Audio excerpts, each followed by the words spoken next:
სკოლაში ევროპის საბჭოს მიერ ადამიანის უფლებების სფეროში შექმნილი ელექტრონული სასწავლო პლატფორმის ტრენერთა მომზადების კურსები მიმდინარეობს.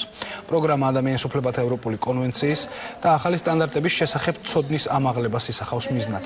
ორდღიან ღონისძიებაში მოსამართლეები, პროკურორები, ადვოკატები და სახალხო დამცველის წარმომადგენლები მონაწილეობენ. ტრენინგის მონაწილეებს ექნებათ შესაძლებლობა გაეღრმავონ ცოდნა თუ როგორ რა ფორმით უნდა მოიძიონ და დაამუშავონ ეს ელექტრონული ფორმით არსებული სამართლებრივი აქტები და როგორ უნდა მოხდეს მისი შემდგომ პრაქტიკაში გამოყენება.